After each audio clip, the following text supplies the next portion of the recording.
I never fully believed she'd leave.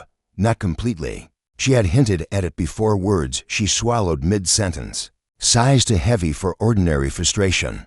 Her eyes drifting toward the door as if it whispered promises of freedom. And yet, I held on to the belief that what we had would tether her, that the love we had built slowly, honestly would be the anchor she couldn't cast off.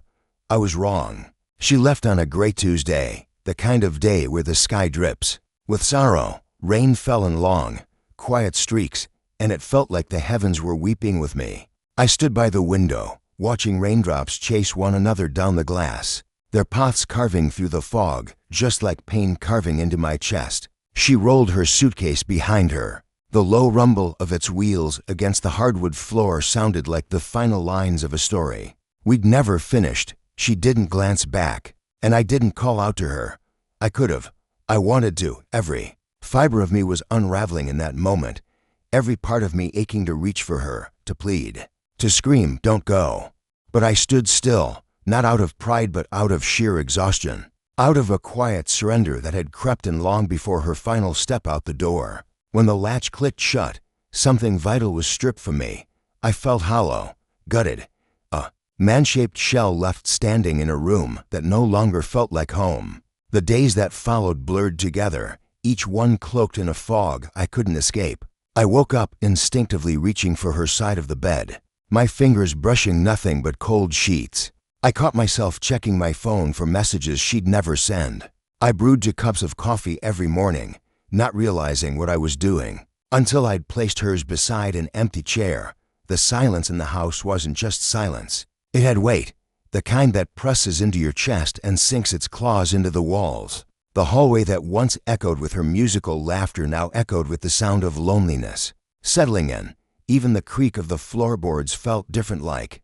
The house itself had noticed she was gone. So I started living like she'd never return. Because that's what you do when someone you love chooses to leave. You move forward, not because you want to but because staying still would break you. I removed our photos from the frames, not to erase her, but to protect what was left of me. I packed her books into a box, tucked it deep into the closet. I stopped saying her name aloud, stopped asking myself if she missed me. And in that silence, I started whispering different truths, the ones you need to survive. She's gone. She chose this. You'll be okay. You'll endure. And little by little, I did. There was no dramatic turnaround, no lightning strike of healing. I didn't suddenly wake up one day feeling whole again. But I made small choices, deliberate ones. I picked up the books I'd long abandoned. I started jogging at sunrise with music blasting through my earbuds, drowning out the ache. I found a therapist not because I was broken, but because I wanted to understand how I'd let myself break in the first place. And in the quiet spaces, in between the appointments and morning runs and solo coffee rituals, I began to find him again, the man I used to be before I gave all of myself away. The one who laughed freely, who dreamed without hesitation, the one who didn't shrink himself to make someone else comfortable. Months passed, 3, then 4, then 6. And then just as I had begun to truly breathe again, a message arrived. Simple, quiet, but seismic. Can we meet? 3 words. That was all it said, but they hit me like a stone tossed into still waters. My stomach clenched. My pulse raced, not from hope, but from memory, from everything I had spent the last half-year burying. I stared at the message, not because I didn't know what to say, but because I'd trained myself for months not to need to say anything at all. And yet, there it was, that ache I thought I'd dulled. I didn't respond right away. She waited. I made her wait, not out of spite, but because I owed that much to the life I'd rebuilt. When I did reply, my message was careful. "What do you want to talk about?" She answered quickly. Something meaningful. That night, she came over. Same coat, same perfume, same eyes. But there was something different in her face, some new heaviness that hadn't been there before. Not exhaustion from the day, something deeper. Remorse, maybe, or the toll of regret left to ferment in silence. She looked like someone who had carried a truth too heavy for too long, and was finally ready to set it down. We didn't hug, didn't smile. We sat across from each other on the same couch where We'd once curled up on lazy Sunday afternoons, wrapped in blankets and each other.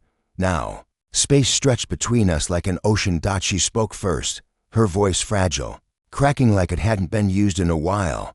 I thought leaving would set me free, she said. I convinced myself I needed space, that there was something more out there for me. But there wasn't. I was just running. I said nothing, just listened as her carefully constructed narratives came. Undone. I missed you, she whispered. But, more than that, I missed who I was with you. I didn't see it until I left. The problem wasn't you. It was me. I stopped showing up. I stopped choosing us.